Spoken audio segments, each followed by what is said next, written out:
Hear ye, brave souls and curious onlookers. Gather round as the fires of fate crackle and the drums of destiny thunder across the Iron Realm. Welcome to episode 45 of our ever unfolding saga, an odyssey forged in courage, betrayal, and choices that could topple kingdoms. It all began with a single spark in episode 1, and now that ember has become an inferno. If you've only just arrived, oh wandering soul, fret not. You've stumbled into the eye of the storm. But the entire journey is preserved. Every sword clash, whispered secret, and divine reckoning waiting for you to binge with abandon. Each Wednesday night, our fellowship gathers at the sacred table, where imagination reigns and dice defies gravity. From there, the tale is cast into the production dungeon, where tireless trolls shape it with hammer and flame.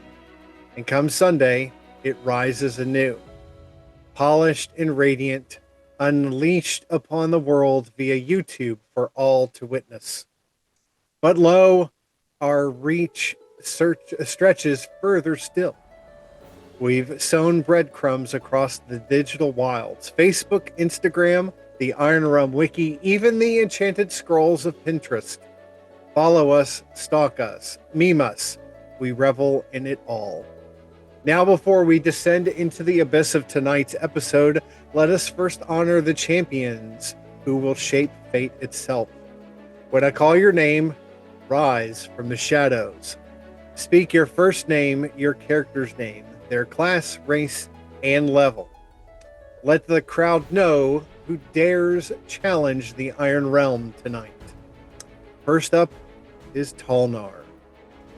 Excuse me. Guys. I did it again, Matt. Hey guys, I'm Matt. I am playing Tolnar. He is a half-elf rogue, level 7.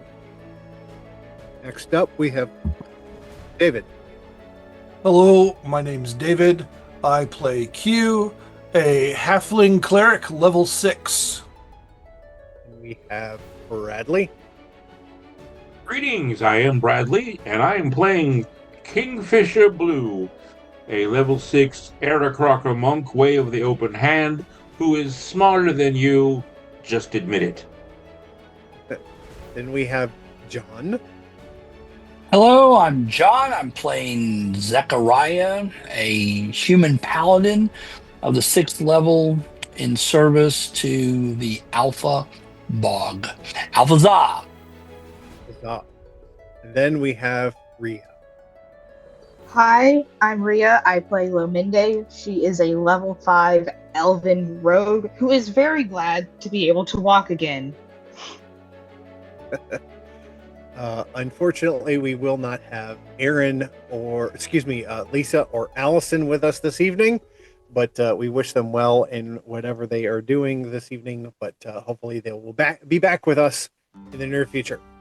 And as for me, I am your humble dungeon master, your narrator, your tormentor, your guide through the chaos and wonder. Steel your hearts, ready your spells, and let the story unfold. Episode 44 recap.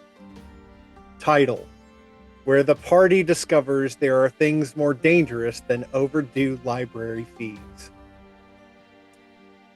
The adventurers find a library filled with ancient tombs and parchments.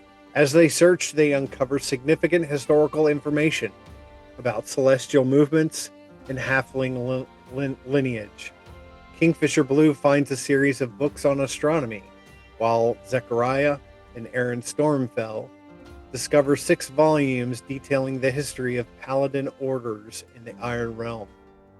Lominde stumbles upon a thieves' guild history written in a secret code only she can decipher. Meanwhile, Q, the halfling cleric, uncovers a forbidden tome titled The 13 Levels of Hell, which he secretly pockets. Q also discovers a series of ancient scrolls detailing the lineage of halflings, stretching back over 2,500 years to the first halfling settlers on the continent. The scrolls appear incomplete, with the bottom portion missing or erased. However, when exposed to heat from the fireplace, Hugh finds the missing text and illustrations briefly reappear, revealing family trees, historical events, and notable figures from halfling history. The writing suggests that halflings played a significant role in shaping the realm, though much of their contributions seem to have been deliberately obscured or lost over time. The scrolls also hint at a forgotten prophecy, but the details remain unclear due to the damaged section. As they continue their search, a mysterious leather-bound book resists all attempts to open it. When Q casts command, the book finally obeys, revealing penciled animated pages depicting a telescope and celestial bodies, including a gigantic rock hurtling towards the realm. The book snaps shut, leaving the party with more questions than answers. Signs also point to the Medusa searching through these tomes. The adventurers hear the ghostly plea for help again, and Kingfisher Blue takes off towards the sound. Q tries to destroy the scrolls in a lava pool, but they will not dissolve. In the Basilica, they encounter their long-sought-after astronomer, along with 2 Yuan-ti blood guards. When Zechariah approaches Relpek to tell him they are here to rescue him, Relpek explains that what they see around them is not reality, and to be careful. Zechariah continues to quiz Relpek on what he means about what they see is not real. Relpek is raving mad, his eyes wide and stricken with fear, and then he soils himself. Lominde, Theo and Kat, and Q attack the Yuan-ti blood guards, with Lominde delivering the killing blow to one of them. Suddenly, it's revealed what Relpek is mantic about, as 3 altar mimics reveal themselves and attack. Join us for episode 45, where something is obviously trying to stop Relpek from revealing the secrets only he knows. Episode 45 begins now. Let's roll. Good evening, fellow warriors. Hello. Huzzah! Yes. All right. Good Another evening. Wednesday night. Yes, another Woohoo! wonderful Wednesday with storms in the atmosphere, as well as storms brewing directly in front of each of you. In the middle It's of the Aurora Borealis shining down Dallas. Can you picture that? And we can go ahead and clarify from our summary that it is 1 altar mimic and 2 bench mimics. yes. And I don't recall finding any tombs in the library, but So I'm reading it as quickly as I can. Spell check. That's right. So, it was spelled correctly. Oh, okay. All right. gotta remember. But I am very glad that each of you are back, and we are sorry that Lisa and Allison could not be with us tonight, but we wish them Yeah. well. Especially if it's a TPK. Yeah. Where it's gonna suck. for each one of you. But we are in the middle of combat. Kingfisher Blue, it is, I believe, your turn in the Alrighty then. combat. I'm still fighting the. Wait, where am I?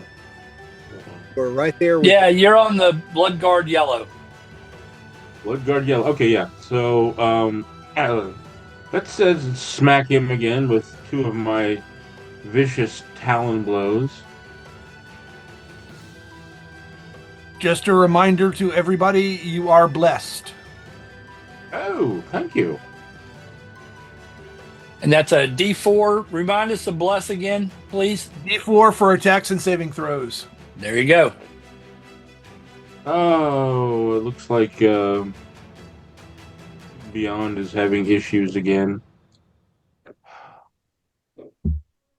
Can't get to my attack screen. Let me try. As a reminder, everyone have their physical dice with them Yeah. each session. There you go. Ray is on it. And also, Talnar, I need you to roll for initiative. All right. Well, one moment, please. We can edit this part out if you like later. Fix it in post. Just tell the trolls. And if you need your modifiers, I can always pull up your character sheet for modifiers. I'm doing that now on Okay, my awesome. mobile device. I wonder if people will watch this 50 years from now, and they'll be like, "Wow, what arcane weird things they had to use!" Right? I feel like I was reading a transcript of a play-by-mail game from the Yeah, 70s. they're like, oh, that's back when they were using those cell phones or whatever. They didn't plug in Shadowrun. You just plug right in and you're ready to go. All right. There we go. Unarmed Talon Strike.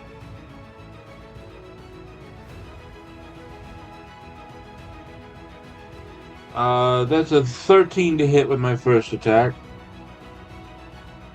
That does not hit for 14er. Right. Second attack. Oh, that's a 25 to hit. And that does 8 points of Talon, piercing damage. Yeah, 8 points to Yonti Yellow. I hate that I'm fighting a creature where I'm about to be the second most intelligent person in the whole realm. But, oh well. Relbeck. Alright, that ends my turn. Excellent. Talnar, do you have your initiative?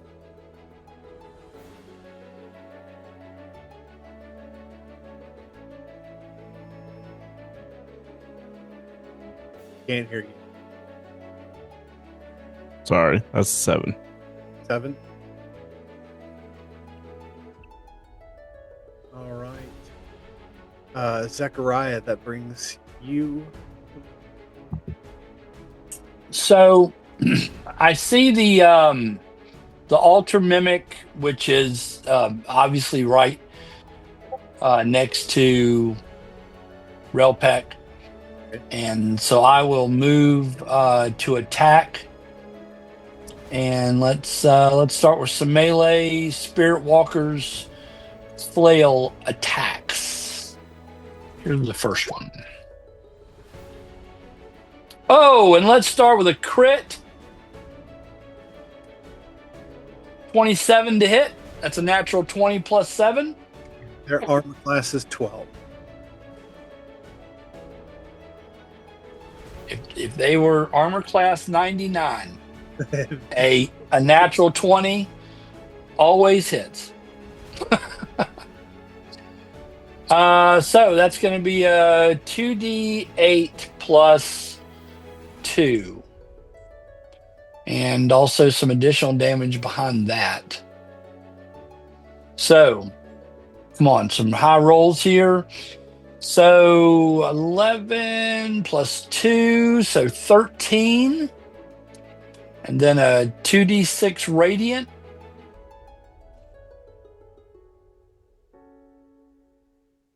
And let's tack on another, 12 on top of that. So 13 plus 12, 25, right? Simple math. And then let's see if I've got some Divine Smite left. I'm pretty sure that I do.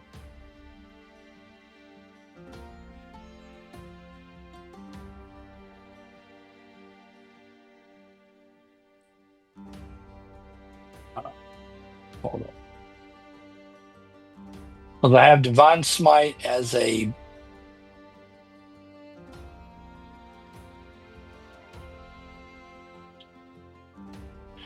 Oh, that's right. I can expend a spell slot, so it's not necessarily a bonus action. It's as long as I have some spell slots available, and I will burn a spell slot for Divine Smite, and so that is a additional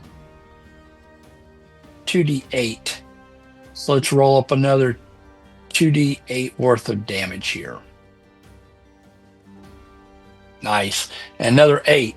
So 25, right, plus 8. 32.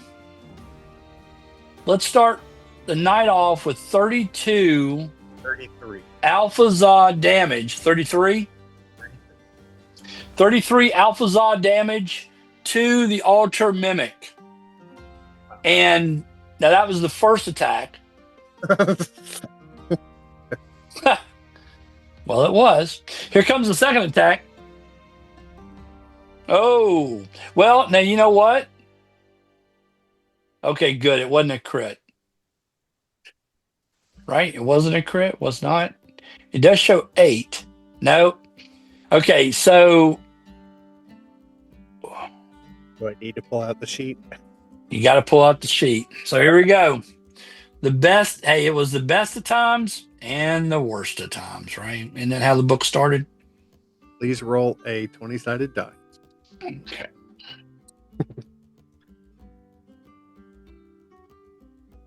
See, this is how the alpha bog keeps you from being prideful.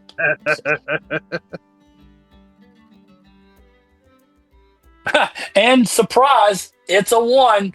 1? Oh no. What weapon did you use? The Spirit Walker's flail. Weapon break. The force of Whoa. your blow or parrying that of your opponent causes your weapon to snap in two. For magic, Whoa. roll an additional D10. On a 1, they break. So wait, you want another D10? If it's a magical weapon, roll a D10. The 1, it breaks. Well, I got you. So it gives you, okay, well, that was a 6. 6. So, yeah, so I can repair it, is what you're saying. Yes, if it rolls a 1, it breaks and you cannot use it again. So I got you. So it's broken right now, as in I can't use it again until I repair it. Broken, or Yes, until okay. you get to a blacksmith, as well as either a wizard or sorcerer. Okay. Someone that can repair the magic within it. Copy. You won't be able to use it as it's intended, with its intended use. So in other words, a side quest. Yes, for you. I got you. All right. Okay. Cool. Not cool. It is what it is. Yeah. And with that, I'm done. Okay. Does anyone have a weapon I can borrow? Now we'll figure it out. We'll figure it out. Okay. So Yanti Yellow is going to attack with,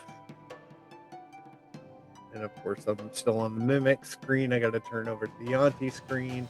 Bite and claw on Kingfisher Blue. So bite first. Roll the 4, which misses. Oh, and rolls a 13 on claw. That also misses. Okay. Kingfisher's armor class is 19. With his kung fu magic.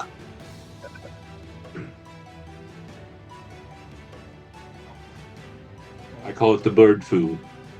Wait. Bird kung fu. Bird foo. Bird foo. I like that. Okay. That will actually bring us to Mimic Red, which is going to attack Zechariah. and it is going to use its or try to use its pseudopod. And rolls a 2, which misses. It's only got one attack. So that concludes red. Mimic blue is going to attack Lomende. Also use pseudopod. And rolled a 2. That's 2 in a row. Maybe I need to change dice.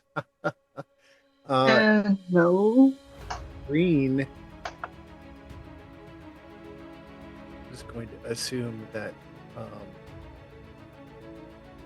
on, we're here to this one. That out of the way. And I was using her as a shield. sorry, unfortunately can't do that. That will bring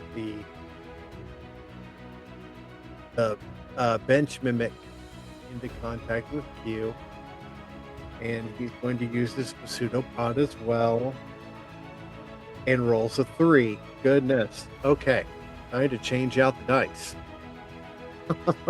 No, we're good with that, Chris. I mean, keep rolling those low numbers, please. Yeah, exactly right. I don't think that's in the rules. Well, If the DM is rolling crappy rolls, unfortunately, you gotta just tough it out. no. I'm pretty sure that's in the player's handbook, maybe the DMG. But I mean, there's a rule of cool, sir. Cool for the players. yeah, cool for the players. Exactly right. Yeah. So yeah, you're stuck with those dice, Chris. Sorry, bud. Unfortunately, that is not the case because, as I have told you multiple times, if you are having issues with your dice, that you can go to D&D Beyond and change your dice at any point in time. They're digital, and use it. Yeah. So Right. Yeah, for the players. Yeah. You said Sure, if dude. we, not Right. you. Yeah, not you. is we, as in everyone here, and if I have to, I will rule in the DM's favor. So I object on biasism. See, if you're missing a weapon, I can offer you either a boomerang or a pack of darts. Which would you prefer? Oh no, I'm good right now. Just wait till my next turn. Okay. Well, I I'm mean, going to thank throw you. a weapon Thank you at for the offer. Zachariah. I mean, Lominde has a short sword that she's not really using, so if need be.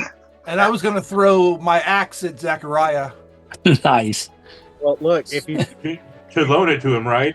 To loan it to Maybe him, right? pitch. Yeah, maybe like a pitch. I think like an underhanded softball Well, pitch. yeah, I mean, it's important to make a difference, but I was going to get in his direction. just remember, if Q's the one who throws the axe, it's going to be like, this little teeny tiny Lego style axe, like clink off of your armor on your knee. Yeah, exactly. Right. Yeah, there is. Right. Okay. When I hear the words Q and throw, I just want to counter with duck. Okay, Tolnar, you are up.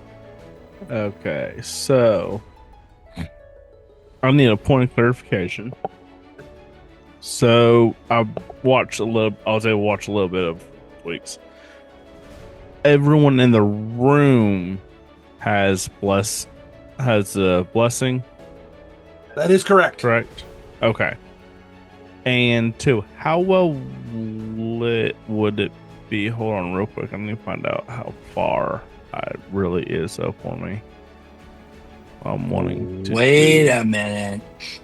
Would that bless have helped on those failed rolls? On that, when I rolled that one on the failed table, could I have rolled a D4 Yes. to not let it break? No. But you could have Okay. rolled a D4 on the one to not be a critical. Well, and that one's always a fail, right? Yes. That D4 is an add-on. Yeah. Right. So- Okay, but I couldn't have used it on Chris's table, is what I'm saying. No, it's not a saving throw. Okay, all right. Okay, it's going to lead to a good story, so it's fine. I was just And- double checking. And Zachariah, not all nat ones are always nat ones. When you have reliable talent, nat ones are 10s, sir. Oh, Or okay. if you're a all halfling right, and that cool. one is re-rolled. All right. Quick question, Chris. How well lit is the room? It's a cathedral. It's a chapel. It's going to be lit. There are candelabras at the end of the room. Let's ping that. So so candles give off a little bit of glow by depending on how Funeral many lit candles. or revival lit? The reason why I'm asking is because if I take my bonus action and do hide, would I be able to have a chance to sneak up on the mimic? In all likelihood, probably not, because there's no there is no cover in this room other than the benches, which are the mimics. I'm looking at using any part of the shadow to help me hide, not necessarily having cover. Because you said the ends are candelabras. Well, there's a mimic right there by There's chandeliers throughout the ceiling all the way down the room. So the room is lit. The room is not cast in shadow at all.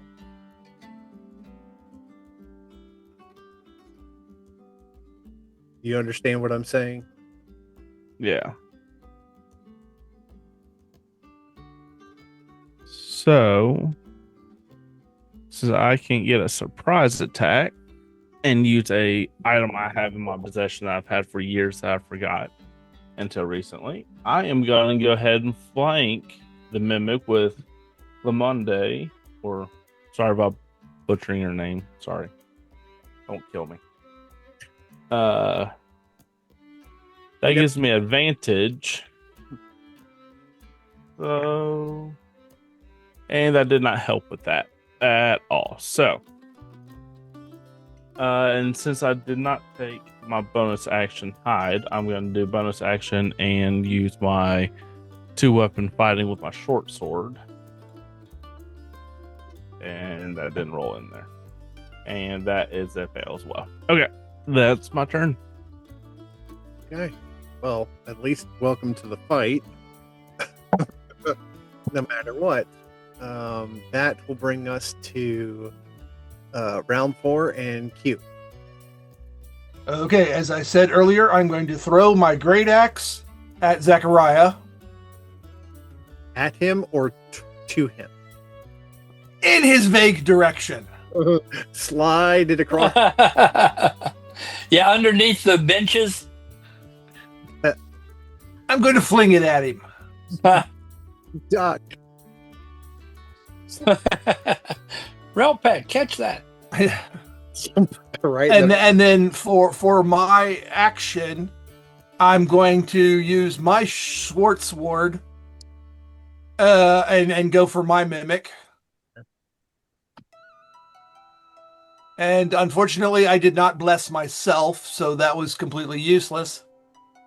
And as a bonus action, I'm going to cast Spirit Weapon. It will be a factor next round. Okay. Lomende.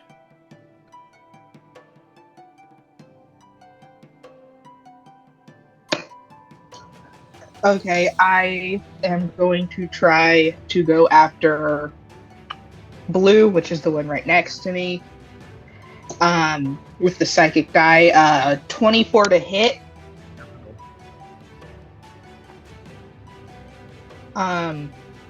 Damage. Okay, so 10 regular damage, and I'm gonna roll sneak attack really quick.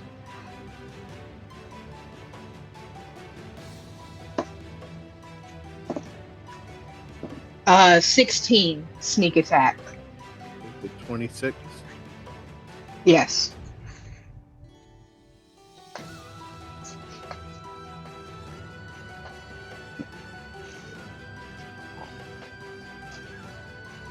And that finishes your turn.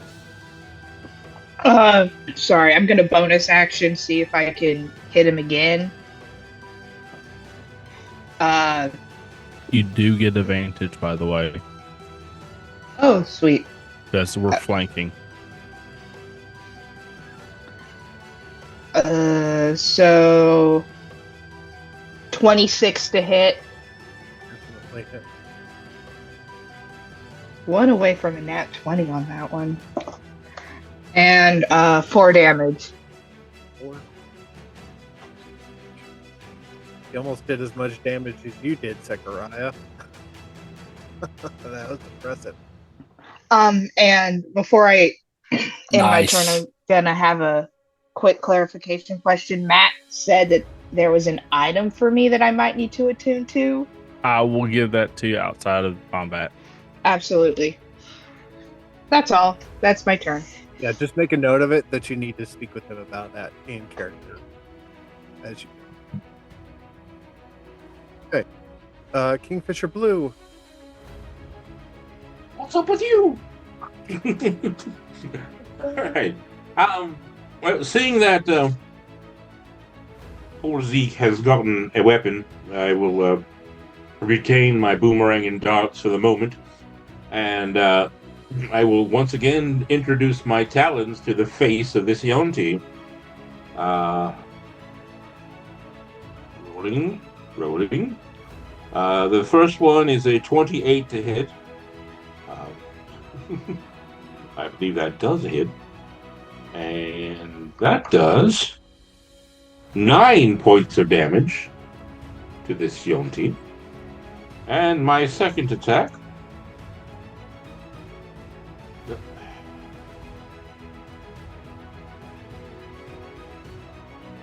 Ooh, 15 to hit. Thanks to the blessing of Q. And this does 7 points of damage. And I attempt to, as I'm doing the damage with my talon, I attempt to rip out its tongue because I want to eat it. But and that ends my turn. The tongue is rather leathery, Yes. but with a little bit of salt and regurgitation will probably taste quite nice. I know. I love Yonti tongue. It's a delicacy in my my village. Yeah. All right. That brings up Zechariah.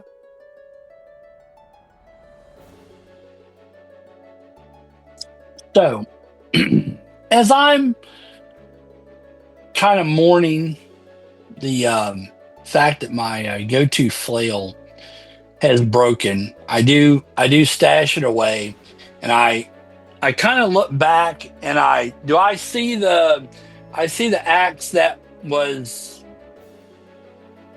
sent to me from Q. Yes, it's Do I notice it? Do I see it? Is it near me?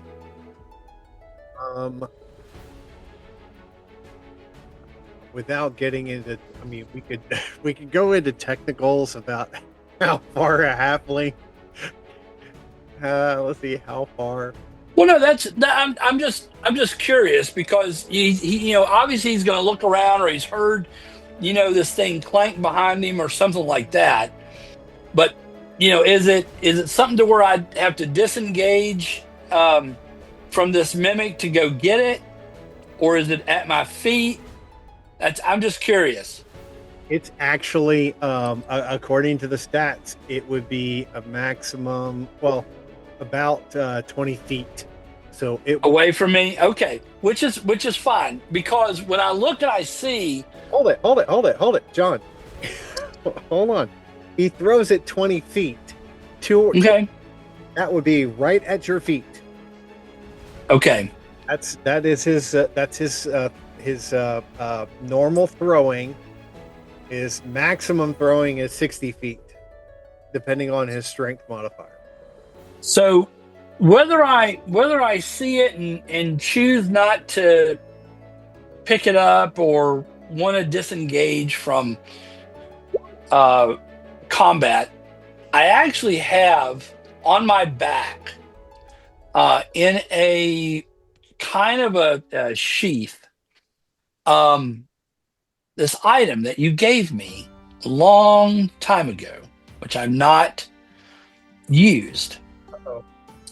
But I go ahead and I unfurl this little, again, it's like a sheath or a holder, and I pull out what looks to everyone to be a spear, but it is made out of a dark substance. And anyone that is close to me, Ralpak probably being the only one, can feel or sense the cold that is coming off of the spear. Jonty can too. He's within 5 feet of you. I grab the spear and I attack the Ultra Mimic in front of me with an 11. 11 does not hit. Second attack with my unfamiliar, newly used spear radiating cold. Zechariah, remember you're blessed.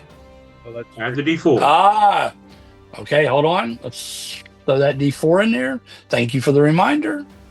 And makes it a 12, which is still a miss. Is that correct? 12 hits on a mimic. A 12 hits on a mimic. Okay, so here comes some damage. And actually, right, yeah, okay, I'm using this one-handed, which I believe is a D6.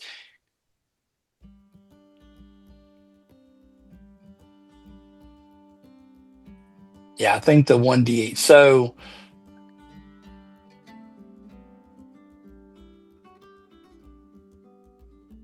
I don't know why it's doing the two. Well, I know why it's doing the two numbers.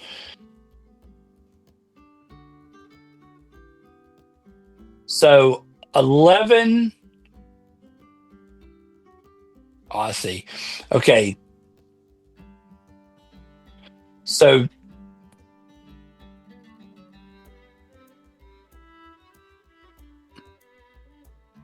I disagree with the first number, but I'll take it. So it does 13 piercing damage, but then that 18 is also true. So it also does an additional 18 necrotic damage. So it's a total of 31 damage. Ultra Mimic is dead. Okay, now get ready. So, as that mimic dies, it actually goes down to the ground, looks like it's dead, starts to shimmy a little bit, starts to shake a little bit, and it rises again as an undead servant to me. So, now you gave me this a long time ago. But this black ice spear, which is actually shards of ice that have been carved from one of the layers of the 13 hells, or one of the levels of the abyss, as it says here. And any creature that is slain by this weapon rises as a zombie servant under my command.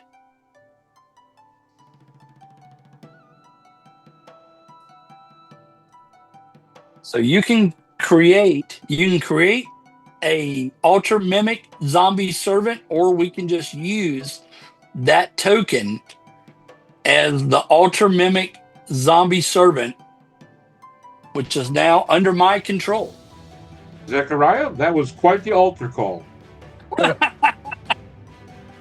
I didn't plan this. I was put into this position. The mimic is back on the screen. It has an X next to it, and you are the only one who can control it. Okay, now it says, now there's one more clarification. It does say that it's under my command starting on my next turn. And I'm assuming, I mean, again, I've read you the entire information that I have. So I'm assuming that, because it doesn't mention initiative, so I'm just going to assume it goes on my initiative. That's fine. All right. So there you go, and everyone sees this, by the way. All right, I'm done. Zechariah, outside of game, if you would send me the information on that spear, everything that you just talked about, that way. Yeah, definitely. Yep. Include it in our 13 levels of hell. Sure. So that we have that. There you go. So, all right. Wow. And I mean, now, by the way, as a point of clarification, and we can figure this out in the next go around, but so I just took the base 18 necrotic. I know normally we roll, so it should be a 48 roll for chance, but I did take the 18 necrotic, so I hope that's okay on that turn, on that time. That's an average, of the 48. Okay. So here's the other thing, Zechariah. Sir. The Mimic X, which is your, which is now under your control. Right. That Mimic's initiative is 15. Okay. So that's fine. It will not be able to fight this round. Okay. Okay. Be able to fight next round. Does that make sense? Okay. Sure. Make sure that you are prepared when Mimic X gets the move. So, You let me know, and I will begin its combat. okay. So Yanti Yellow, which is still fighting, is going to attack Kingfisher Blue and his claw and bite.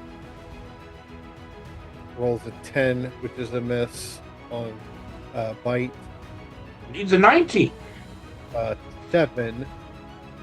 No, excuse me. Rolls a 1 for. Oh! Get out that shot. Yes.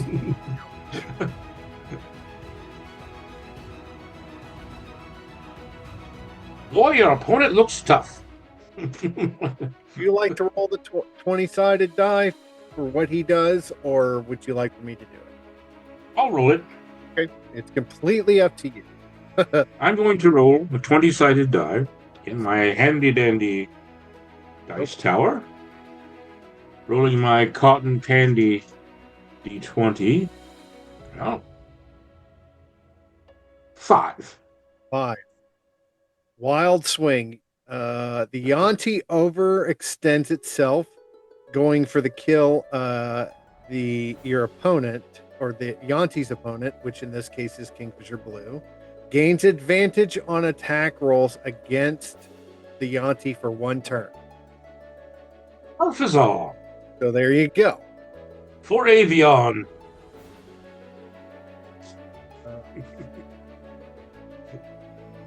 Okay. So, let's see. Yanti X can't do anything. Yanti Blue, or not Yanti. Mimic Blue and Mimic X. Mimic Blue is going to attack, but since Tolnar is on the other side of him, he now has. Well, he actually has 3 attack, 3 people he could attack because of Kingfisher Blue being Teddy. Let's see what he does. That's going to be. Oh, unfortunate Loman Day, that's you. Roll the 3. So let's go and see if we can bite. Rolls an 11 on a bite. And rolls a 6 on a claw, so misses both. I take that back. I don't know why I was thinking that. I was thinking the Yanti. So the bite is the only thing that it could do, and it doesn't.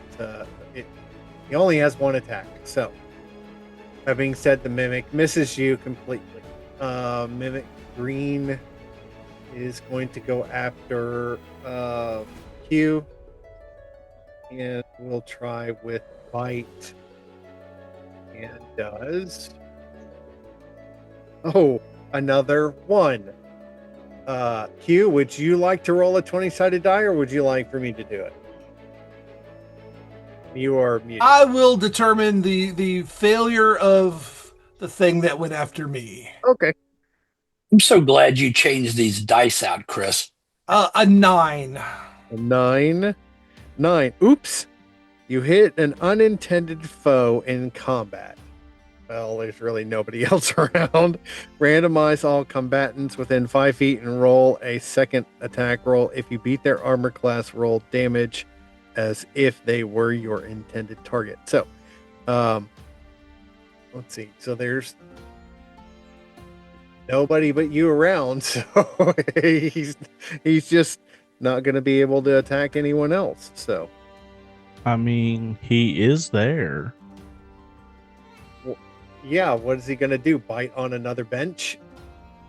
Or bite himself on his tongue. I mean, that is a possibility. Well, let's do this. Roll a d6. 1, 2, it hits me. 1, 2, he bites a bench.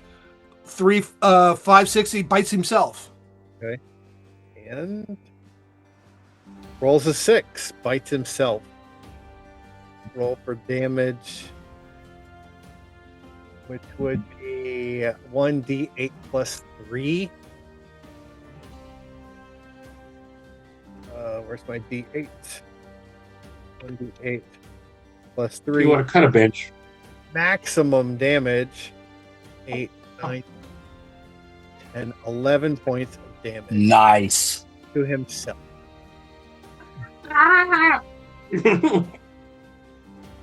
Bite your tongue, Mimic. Tongue is quite swollen at this point.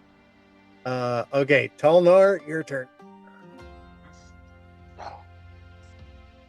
Okay. I mean, we've all bitten our cheek or tongue while we're trying to feed. I'm just saying. So, Tolnar is going to use his rapier and swing at Mimic that is Blue Abadi Abada. Life goes on. That is a 23 to hit. That hits, right? 23 hit. So that is a D8 and 3D6. Ooh, hold on. Hold on. This is so neat. Yes. Level 4 gives me another D6 for my sneak attack. So that is 10, 15, 22, 23 plus another 4, so 27 points of damage total for my first attack. Oh, wow. Okay. Bonus action, 2-weapon fighting with my short sword. That is going to be a let's see, 21 to hit plus 4 points of damage. 4 points of damage? Yes, sir. All right. So total of 30 what, 31 points of damage for this round? I think blue is.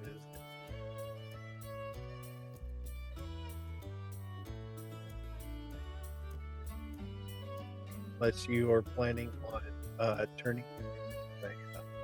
I cannot understand what you're saying, Chris. Can't hear me at all. There we go. He's dead. The blue is dead unless you can turn him into another zombie. No. At the end of my turn, I'm gonna look at Zachariah. Goes, oh, so you're a necromancer now. Did not see that one coming.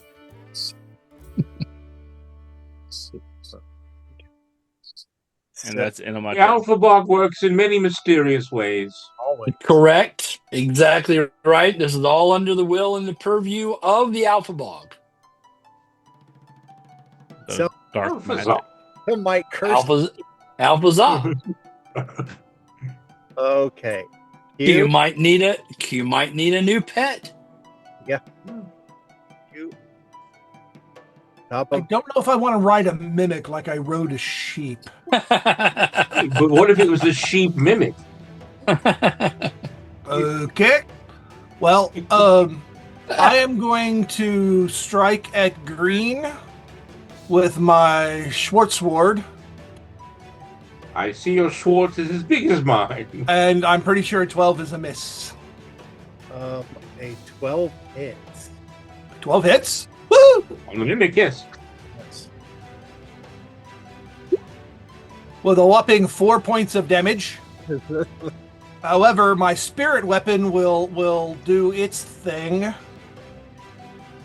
And if you will give me a moment to switch to spells, Worry. so I know what I'm doing with my spirit weapon.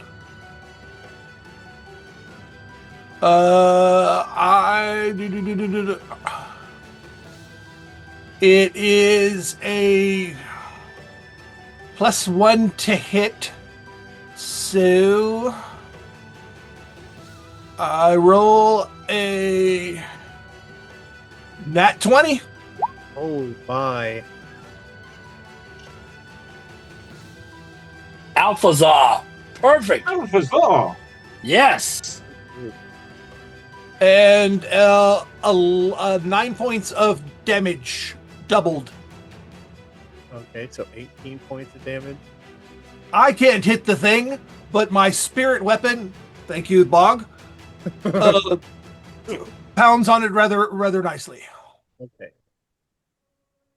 Wow, that's a lot of damage. Wow, that's 33 points of damage total. That guy. First, you guys took over a tavern, and now we're going to take over a monastery. I've been wanting one of those. It was a saltine keg.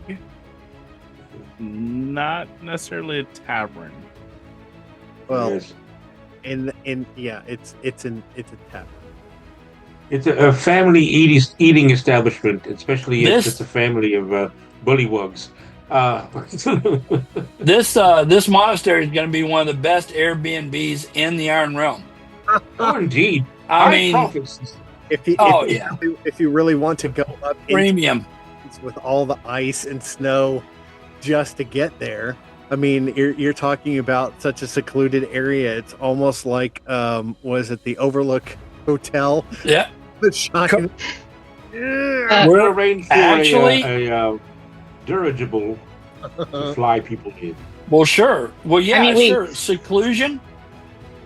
We always could just turn it into like a money laundering scheme and run stuff through here. You could always give it back to the monks that actually owned it to begin with before they were kicked out. Well, then they I should have dealt with their own suppose. problem.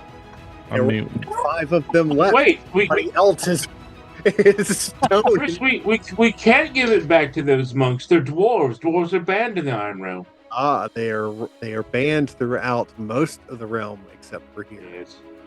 Okay. a DM. I Well, remember. They're gonna Well, pull out. that's okay. We'll cut their residuals. We'll cut their rent.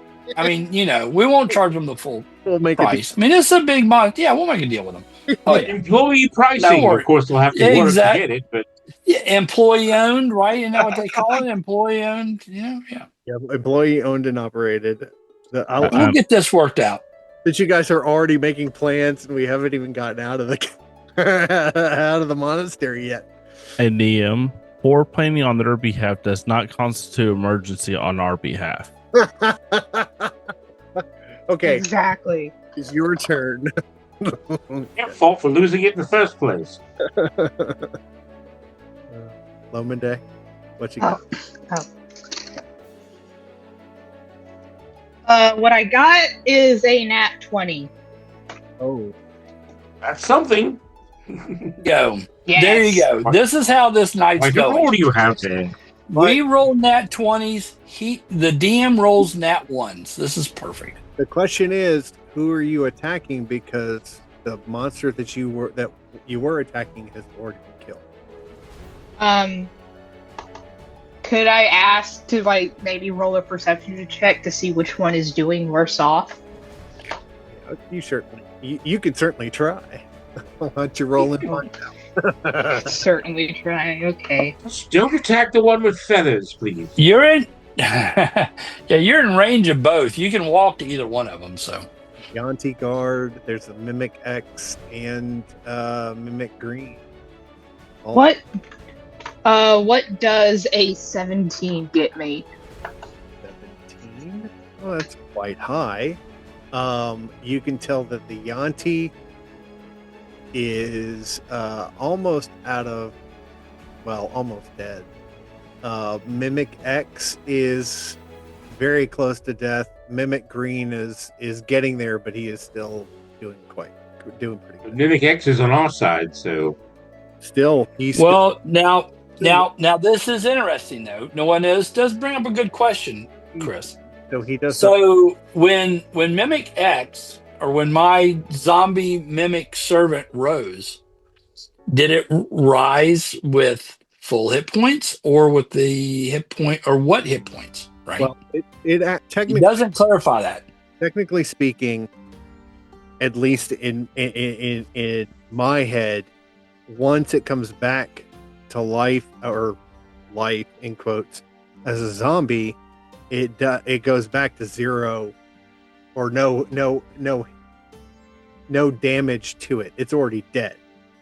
So if you're gonna have to either the spell's gonna have to be broken in order for it to die, or you're gonna have to dismember it in order for it to no longer be what it is. So I mean, you're talking about the undead, and the undead, I mean, can still be destroyed. Yeah, the zombie servant. Yeah. So, but I'm saying, so it has the hit points. I guess you need to establish what is its hit points. Its hit points are the same as the other mimic's original hit points, Fantastic. which would be 58. So, all right. but it is zeroed out because it's dead. So, it's gonna have to be It's gonna have to be attacked again and lose its hit points again in order for it to be destroyed and dismembered. I got you. It's full hit points. Yeah, it's full hit points. So it's back to max hit points. Yeah. Okay. Attack the green one.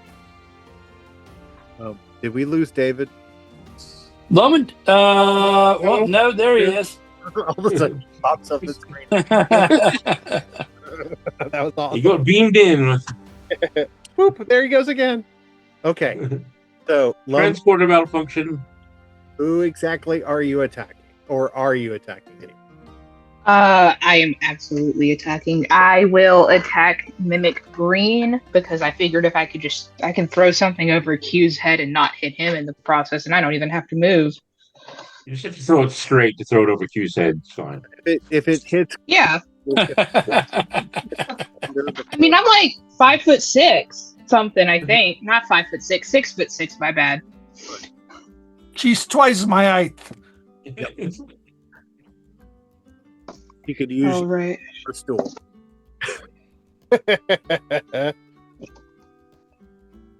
All right, I got 16. 15 damage, regular damage to Mimic Green,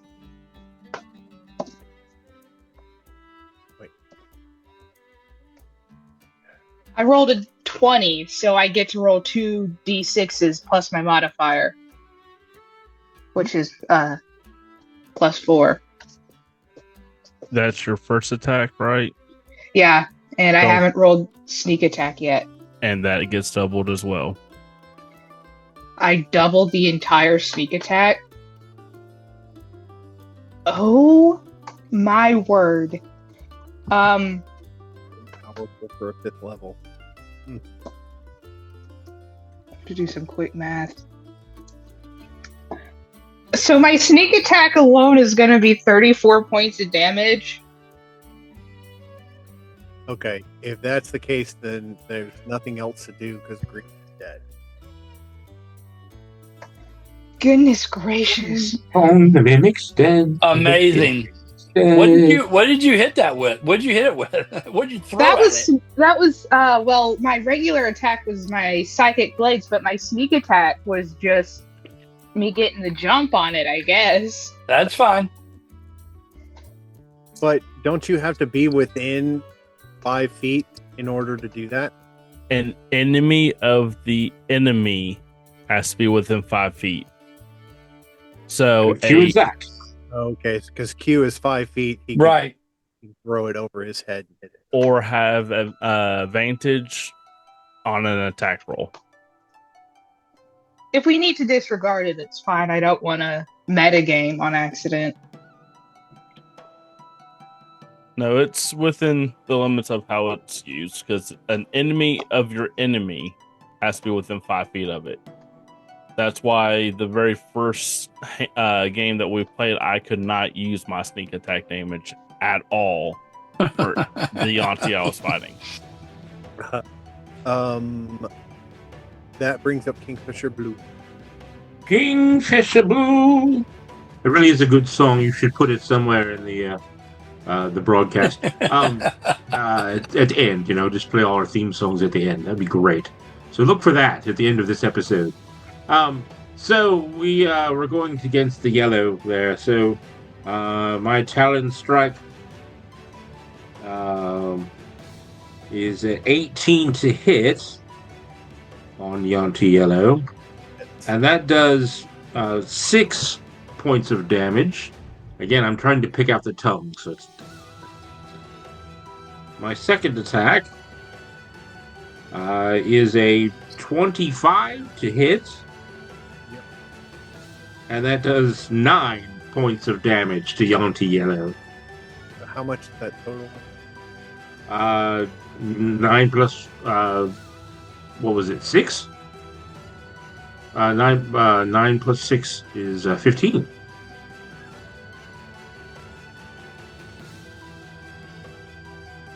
Have I got the tongue out yet? Yanti Yellow. Hmm? Yanti Yellow is dead. Nice. All right. Wow. And I take my tongue as tribute and as for a snack.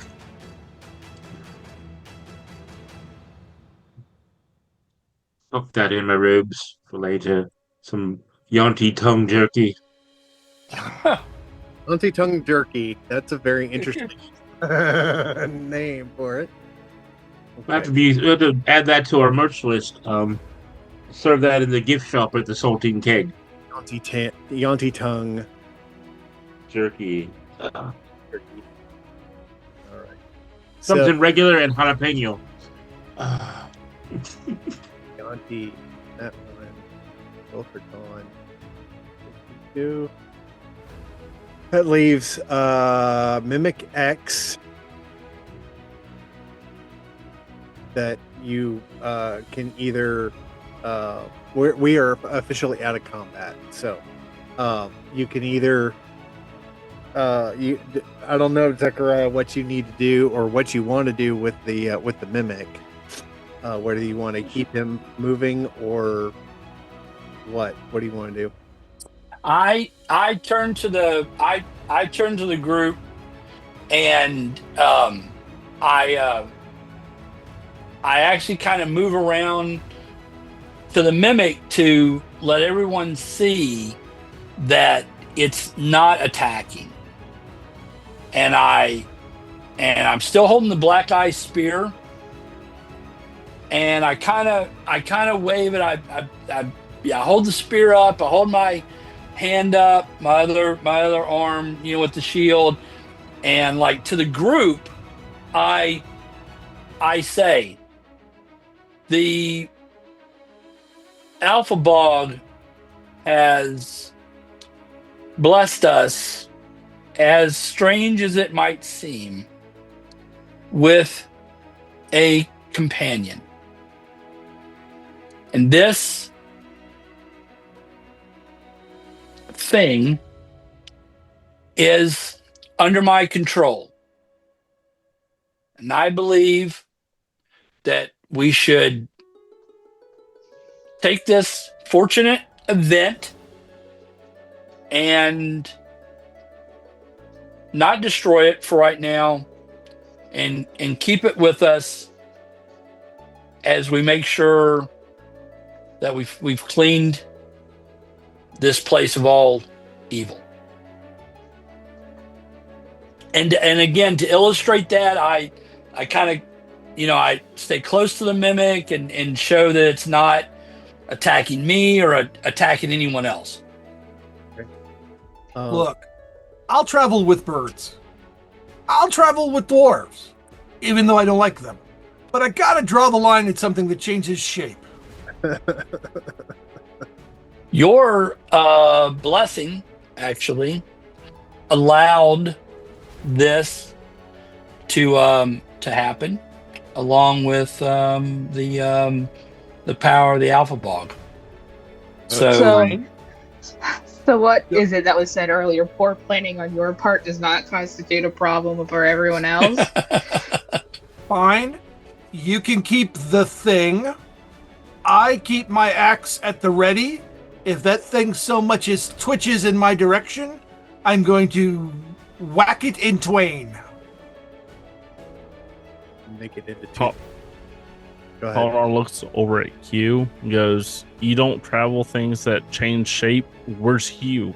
Where's you? Because I'm pretty sure you change shape." You was purely a sheep. Yes. And now A it good is sheep. purely dead. Yeah, Things well, dying are- Decomposition doesn't necessarily mean a shape change.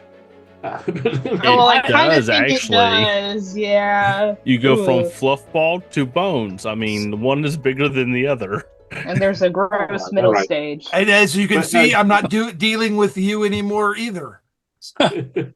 Q's I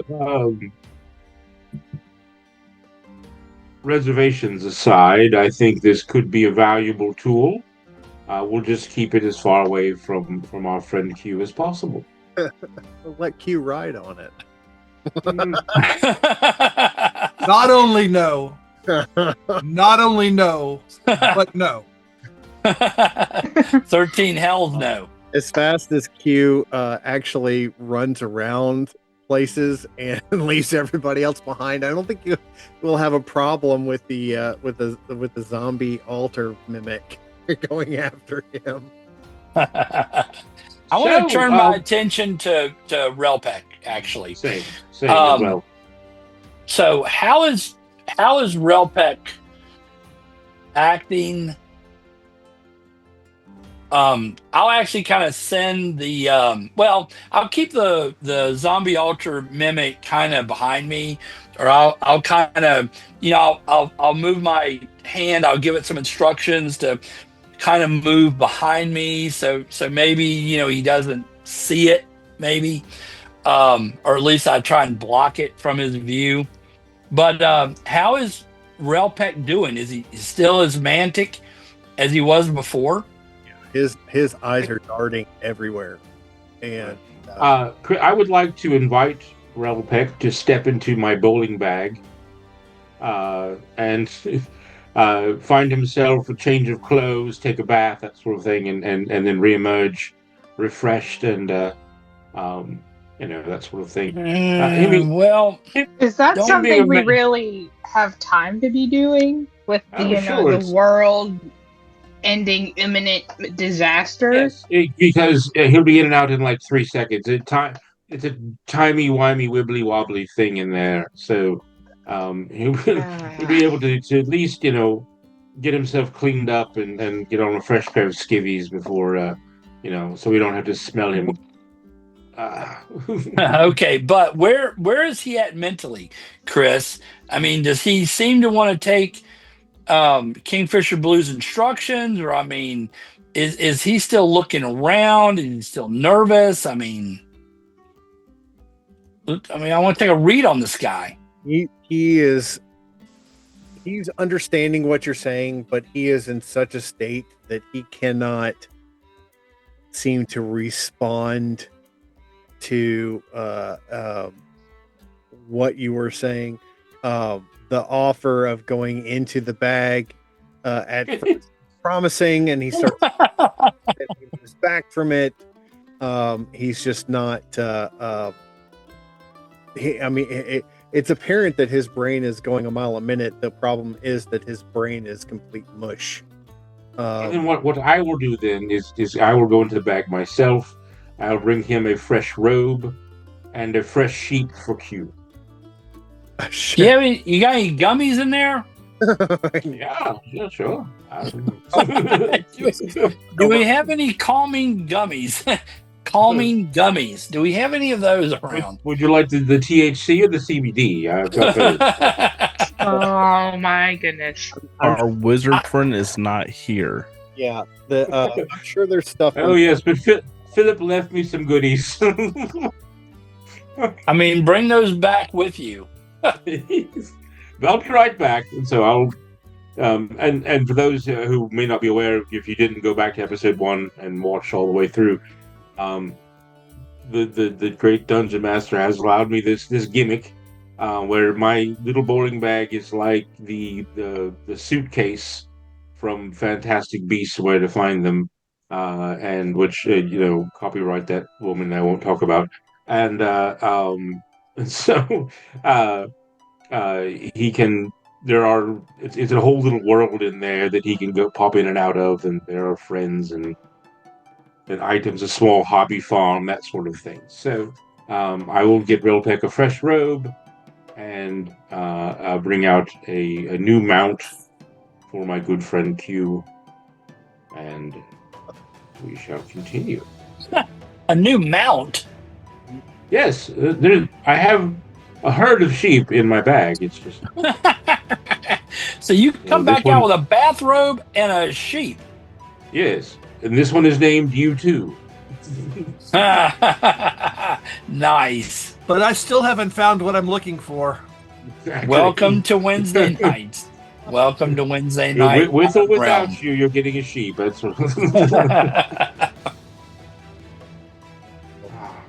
Oh my. Okay, I continue to focus on Relpec. And I'm trying to, obviously, with the robe and the sheep and zombie mimics. I mean, I'm trying to get his attention. I'm trying to get his focus. So as gentle as I can, I'm trying to get him to either look at me, conversate with me, whatever it might be. And I want to ask him clearly and as simply as I possibly can, are there more threats around? As you can see, we are here to help you. We are here to rescue you. We're here to keep you safe. But you need to tell us if there's anything else that is a threat to either you or ourselves in our immediate vicinity. And I'm saying this with a gentle, calm voice.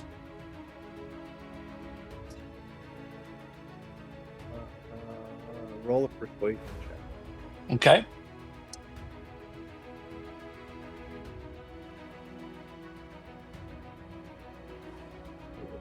Give +7 on that. How about a 22? Yeah.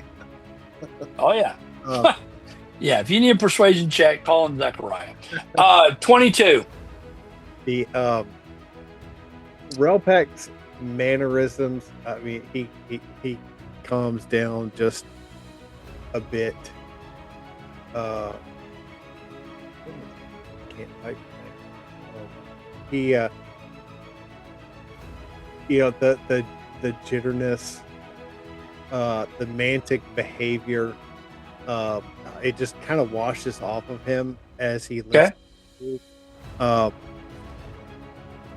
He kind of looks around and he sees that he can still see the mimic behind you, but it's not.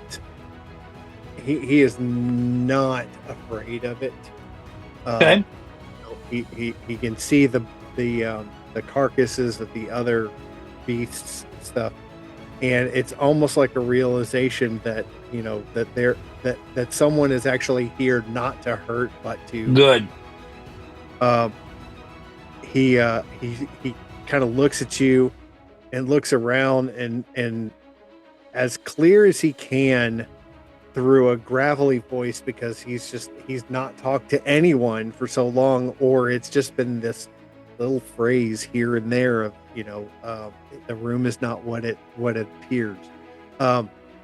He in a small voice he says, "Do you have my telescope?" We have parts.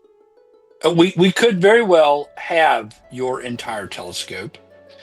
And I kind of looked at Kingfisher Blue because we've been storing those in the bag. Is that correct? Yes. They're all there. If you want to. Go. Well, no. Go in there and get them. Go in there and get the pieces. I'll present the one thing that we just found off the Medusa.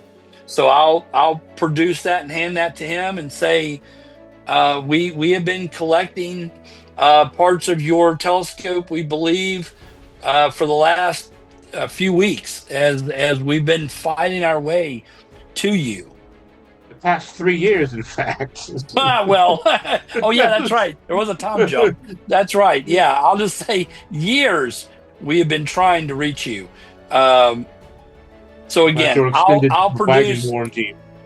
I'll produce whatever pieces I have, and if Kingfisher Blue has the rest of them, and we'll lay them up on the altar or whatnot. Let's lay them out my for bag him. and bring out the pieces and lay them on a bench. Actually, I'm the one that has the pieces of the telescope. Okay, I'll turn to Tonar, and I tell Tonar, come up here and lay them out on the altar, or up here on this stage. Everyone should. More on the altar, but you might eat them. No, yeah. I mean, if there's like a little, somewhere that we can lay them out in front of him, or if there's some kind of raised. There's plenty of benches that you can put there. Okay, there you go. So Tonar walks up, takes his bag of holding, and as a reminder for everyone that does not quite know or needs the reminder of what the bag of holding looks like, hold on.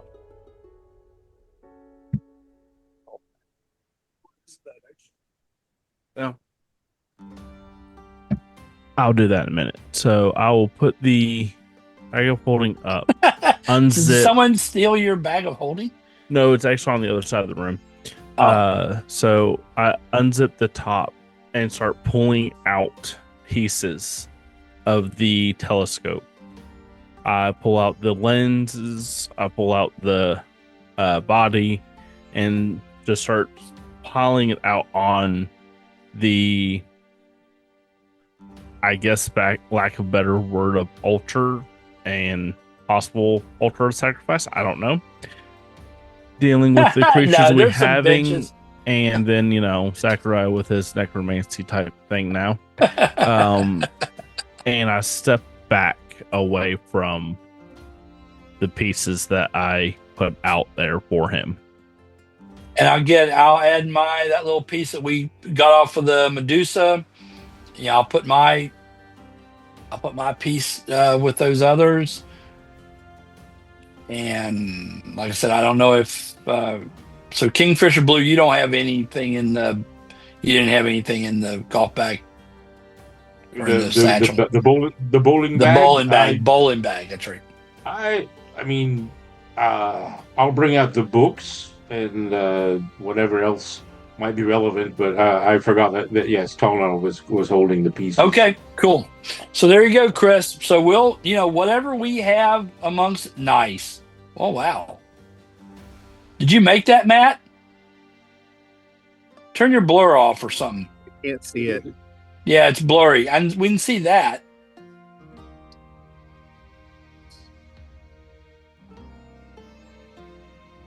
Wow. And did you make that?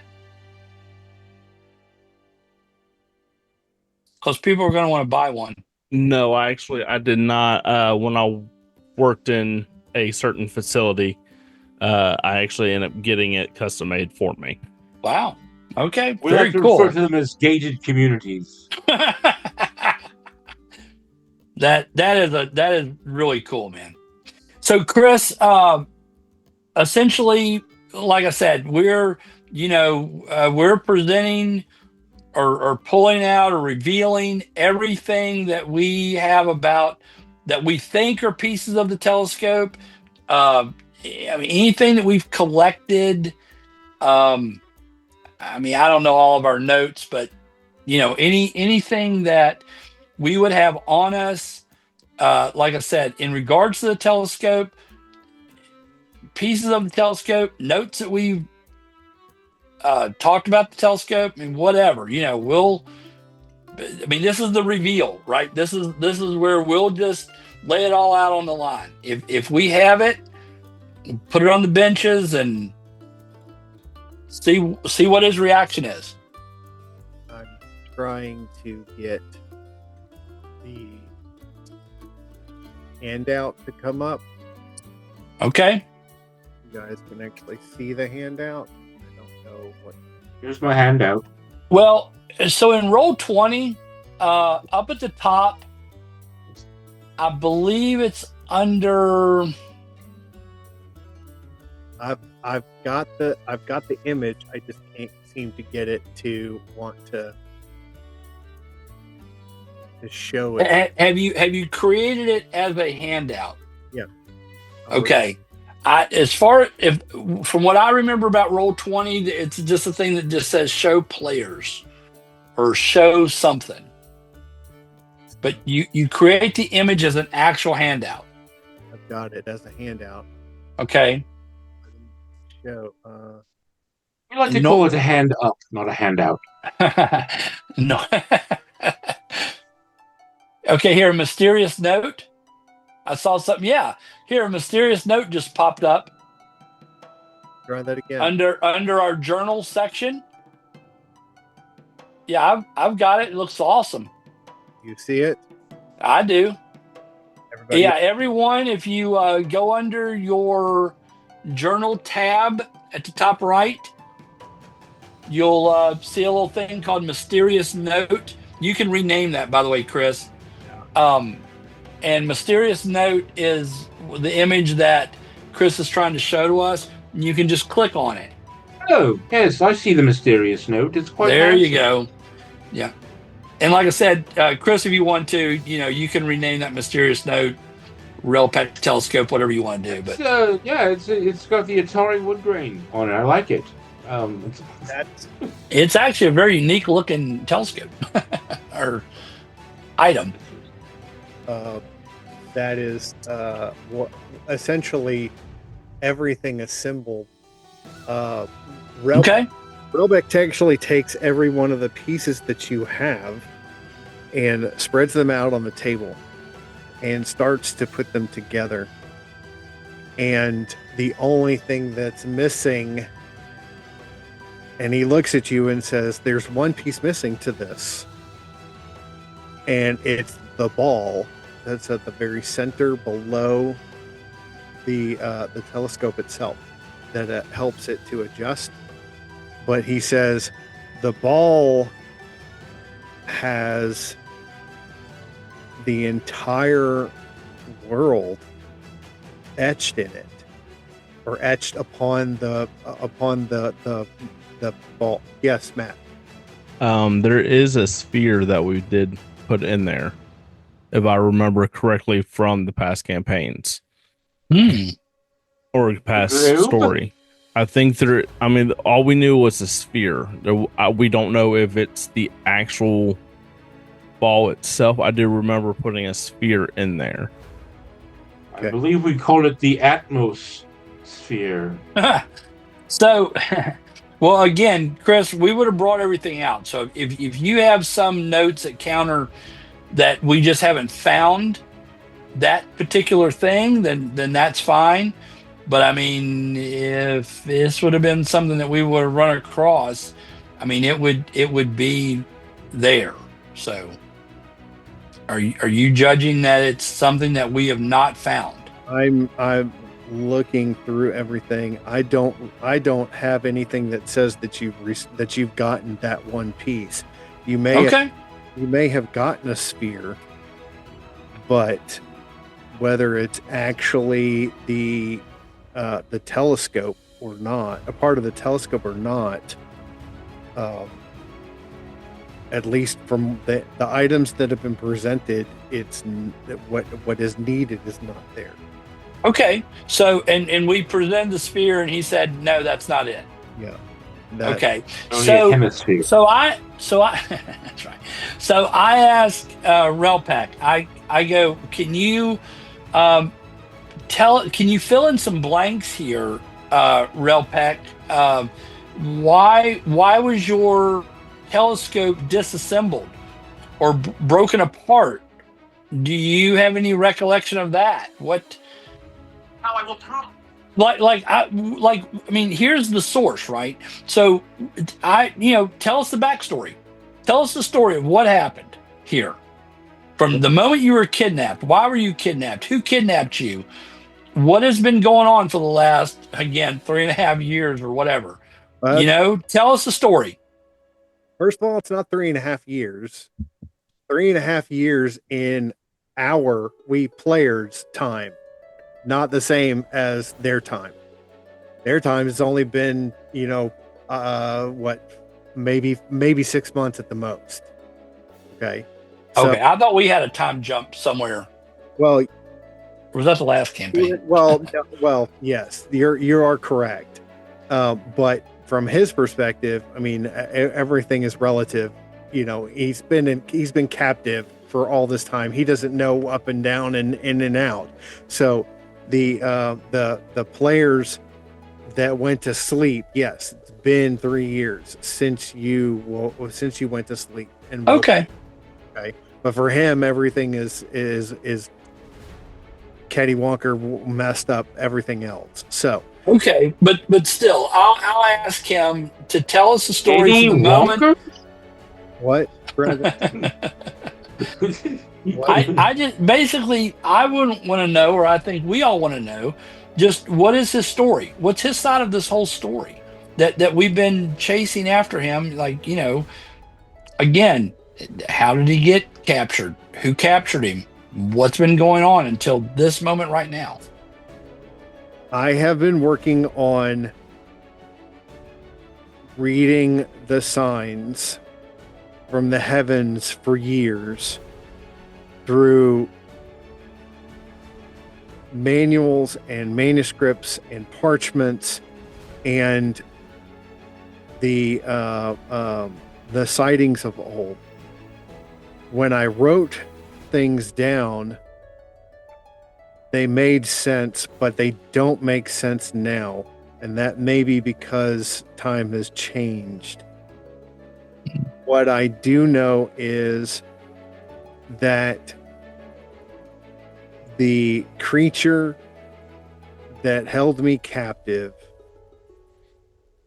her minions, her Yanti, came into the kingdom, or excuse me, into Havenwood and attacked me, destroyed the telescope, and absconded with me and brought me here. Their idea is the destruction of the world. That is their main goal, or was their main goal. And me telling people about the destruction or the possible destruction of the world by this this rock from space went directly against what they believe, which is that everything should be destroyed. And so they wanted to capture me, keep me from telling people, especially the kingdom, to be prepared for this. And so I have been essentially locked up in this these caverns all this time.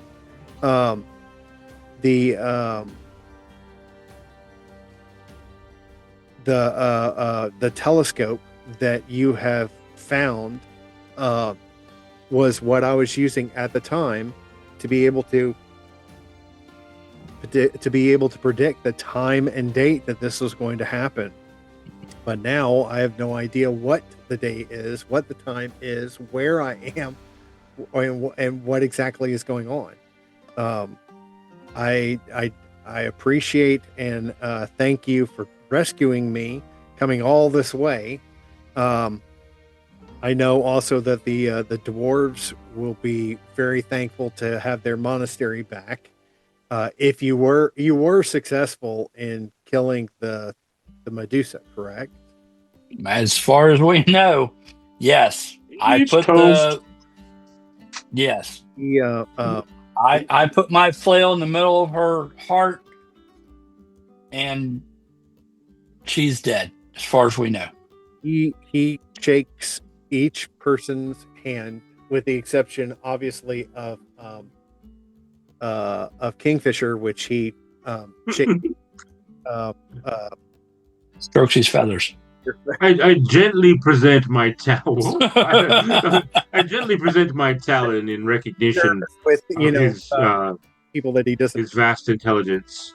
Even the cat, Theo and Cat, strokes the cat's fur and really appreciates everything. That's the way to get a claw to the hand. But he says,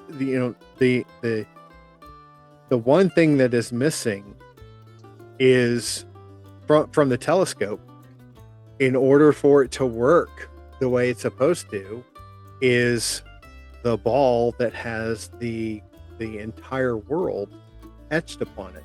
And it's not just the Iron Realm, but the entire world is on this ball. So we need to find this ball. What would be the odds, Dungeon Master, that Kingfisher would have a similar item in his workshop? Like on a percentile? In all likelihood, you would not have it, because as he is fidgeting and manipulating this, you can see that there is an electricity that goes across the etchings that are on the telescope. You can see that there's actually, everybody roll a perception check. All right. I was saying, like, is it 10% or 5%, but let's see. Probably about 2% that you would have something that would work. Oh, okay. All right. Perception. But it might need to be. It might need to be the exact item that powers this thing. I don't know. So 2%. It's a good idea. It's a good idea, but one person at a time. Let me know what your percentile or your perception. Dag nabbit. So, Chris, I have a lab created 20. You have what? A lab created 20. Lab 20? Yes. A not natural 20. I also have Dirty a lab 20. grown 20. Yes. 2 lab grown 20s. Mine is a 19. Okay. Q? You're 18. 18 and Zechariah. For some reason, it rolled a 22 and a 3, but let's stick with the 22, I guess. I think we're all myself has- laser focused on. I mean, I think everyone is 100% wrapped around whatever words Relpek is saying, because we went through so much hell to get here. So we're hanging on every syllable that this guy Chris, utters. You stated that I had a 2% chance of having that in my bag. I rolled percentile dice and I rolled a 3. 3. Quite off. That wasn't off. So close. So it's very apparent that this telescope has magical properties to it. That it is not just canvas or leather and metal and brass, but it is every piece of it brought together has some sort of magical quality to it, but it's radiating a magic, but not. It's not at 100%. It's probably at like 80% magic, because it is missing this one piece. Would a 3 get me like the raw materials he could make a new one out of, perhaps? But this is fascinating to Kingfisher, because he's like, oh, I knew that here there be dragons was total bunk. So I love that you've solved the mystery of the globe, as it were, and I'm excited to see. So let's ask Relpek, and I mean, so in this monastery, I mean, has he been taken?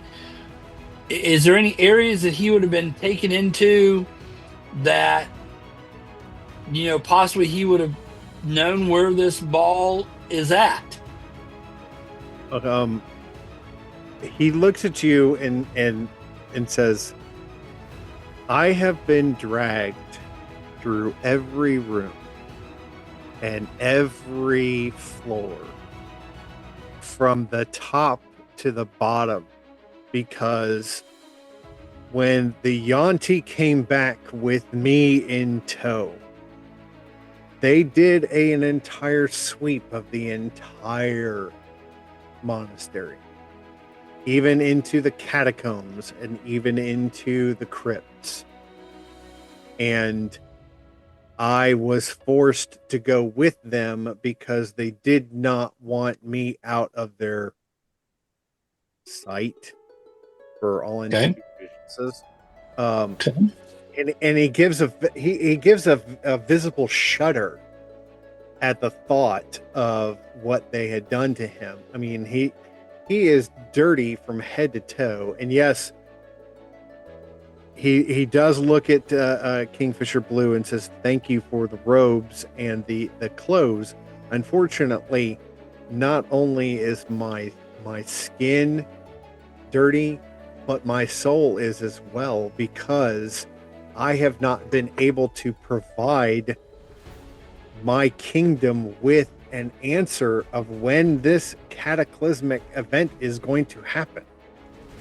And if you were in my shop, you would have seen the map upon the floor that I carved myself with a knife, but I was not able to complete the ritual is not the right word for it, but I was not able to predict for certain when this event is going to happen. Everyone thinks that I'm completely insane, and I do not know. So therefore, from head to toe, I am completely tainted until I can provide this to them. Did you create? What were you going to say, Kingfisher? Well, we definitely want you to take your bowl and go home. So we need to find that. I believe, did one of us write to make a copy of that map when we were in the workshop? I don't recall. If not, you should have a rolled up parchment. This is DM, not Relpec. You should have a rolled up parchment of that. I'll be probably the only one that me or Q probably the only one that would have that out of the whole party, as Bronson was turned to stone. So if he had it, it's stoned. So I will start searching through my bag. I'm gonna look at my side pocket with or I would put something like rolled parchment at. I'll reach in. I can't remember if we put that in there, Chris. Do you want me to roll a percentage dice and see if I find it? You don't need to. I've already rolled it, and you did. Okay. You find it, and it's actually in our Discord. So you should be able to get that pretty easily. Because when I go through my pockets, all I find are bits of bone, feathers that do not belong to Kingfisher, bits of string, a frog. About to say. Okay. So you wanted to collect some mementos of my feathers. You just had to ask. So I say to Relpec, I say to Relpec, look, I mean, going back through this entire monastery or going into these areas that we've never gone into before to try and find this ball, we're certainly committed to that. But if we could leave with you and get back to civilization, can you recreate? Did you create this ball in the first place? No. Can you just recreate this ball? No. You cannot. I cannot. Okay. Are you willing to go with us? Because with us is going to be the safest place to be. I know that sounds a little crazy, but trust me, probably being within our purview is going to be the safest thing. And we'll continue to search for this ball if you think that it's that crucial. Like, you need to reassemble this telescope to answer the questions to save the kingdom. I have to have all the pieces in order to do. Okay. I can't just leave. Then we're on another quest. Okay. Now, okay. So, does he seem to be in agreement that he'll stick with us? Do we feel like that he's sane enough or calm enough to be able to travel with us, go with us? I mean, we're kind of his only hope, really, right? Obi-Wan Kenobi, you're my only hope. I mean, right? Like, are we in agreement that he's going to stick with us, follow us? He understands that we're here to help him, protect him. He's in total agreement that he'll go with you wherever you go. He's not staying here, and he doesn't plan on traveling. Oh, good. So I've put up the Relpex map on the screen. It is in handout. I don't know if it's viewable or not. But I mean, well, let's look. Yeah, Relpex map. Yeah, awesome. Yes. But but that doesn't. Again, where's the little red arrow that says you are here? That's right. I have my towel. But right, but even though we have this this incredible map, we still need to find the ball, I guess, is the bottom line, right? We still need to. He has to have this ball to complete the telescope. Correct. Okay. So, we all kind of huddle together, right? I mean, now there's certain ways. Well, I guess we go to areas that we haven't been, right? Or in mysterious ways. Yeah, I there are almost wonder if we send Kingfisher out. Kingfisher can fly. Yes. I mean, what about send?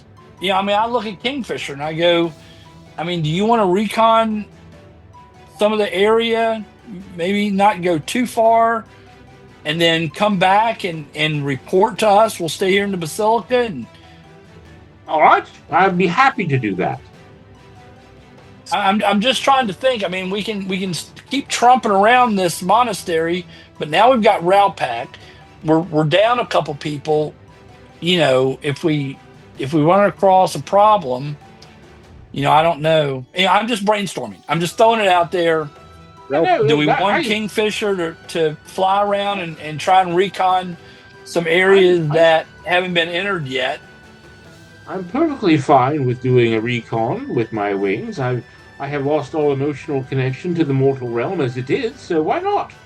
Yes. That would be... It says, do not leave by yourself. Do not leave and go separate ways. Stay together at all costs, because Never split the party. Wise words. there Yeah. there are other monsters that you haven't even seen. We all go together then. Well, now wait. Now, whoa, right. So, yeah, okay. Relpac, right. Clue us in on what's, give us more information. Don't tease us. No. I mean, tell us literally. And Chris, I mean, I want this guy to tell us, I want him to vomit information to us. I mean, we've got Relpec here. I mean, he we already don't have sold to. himself. Don't make him Well, vomit I information get it. as well. Right. But you know what I'm saying, Chris? I mean, in the nicest way possible, I'm trying to interrogate this guy to tell us, what's down the bend, what's around the corner. I mean, give us as much information as he possibly can from what he's seen. I understand you want to know everything, but there are certain things that you're going to have to find out as the adventurers without being told. Okay. All right, no problem. Spoilers. So I tell Relpac, does he want to ride on the zombie mimic, or does he want to get in the golf bag? He has a choice. The bowling bag. The bowling bag. He can get Which in the bowling bag. I think you will find quite appealing. Because my whole lab is down there. He can play around with the things and So. He's going to make a microscope that finds out that there's some fungus that's going to destroy the entire Iron Realm. Asteroid fungus, yes. Right, asteroid fungus. He is more than willing to harbor or not harbor, but is willing to pull his own weight by walking on his own. And willing to go, because as he has already said, I have been in every part of this entire perfect complex. Good. Okay, we have a guide. So, someone give him a weapon. But does he remember every part of the? Well, I guess we're going to find out. Well, we're going to find out. I will gladly hand my handy dandy darts to Relpec to throw at his. Yes. Right. Now he has a pack of darts. And I tell him also, and I instruct him, and I say, look,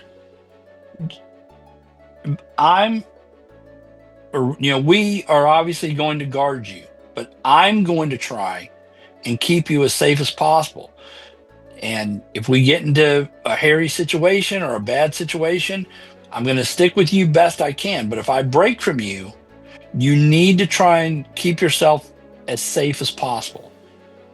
And he nods his head. He is in agreement, and he understands what you're saying. As he takes the offered darts, you see a bit of electricity shoot from his fingertips. Ooh, electric darts. and one of the darts actually spins in his hand and he grabs it quickly and puts it into the folds of his robe. And that's Wow. Okay. tonight. Oh, So, I all like where right. this is You're not going to going. give us one room to explore. So, All real right. quick, not Chris. a lot of information to have to figure out this evening, and That's all right. everybody else. Yes, Matt. It's good stuff, man. So, does he have chills? And are they multiplying? Anyway, dear friends and those that are adventuring with us through each of our episodes, we thank you so much for being with us tonight. You are the one that I want. Yes. Episode 45. 45 episodes over the course of the last 3 years and more. And getting to this point, we're excited that each of you are with us. Please come back again and again and again. Tell your friends, neighbors, enemies, anyone and everyone about the Iron Realm. We'd love to have you at the table each week with us. Until the next time, we hope that you have a wonderful rest of your week, and let's roll. Through the jagged peaks, the cold winds bite. A lone shadow moves in the pale moonlight. A sword at her side, a map in her hand, chasing whispers of a far-off land. Oh, the Iron Realm calls her name. Through fire, through frost, through glory, through shame. With treasure ahead and monsters behind, she walks a path where fate is blind. The rivers roar, the waters freeze. Her steps are slow through the blackened trees. In the forest clutch, the wolves do cry, but the fire in her heart will not die.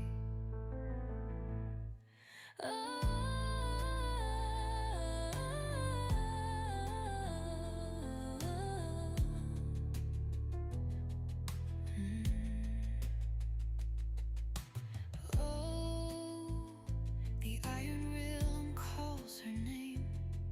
Through fire, through frost, through glory, through shame. With treasure ahead and monsters behind, she walks a path where fate is blind. The rivers roar, the waters freeze. Her steps are slow through the blackened trees. In the forest clutch, the wolves do cry, but the fire in her heart will not die. The sands do shift, the sun does burn. Through endless dunes, there's no return. The shadow of wings in the desert sky, a dragon's roar, her battle night.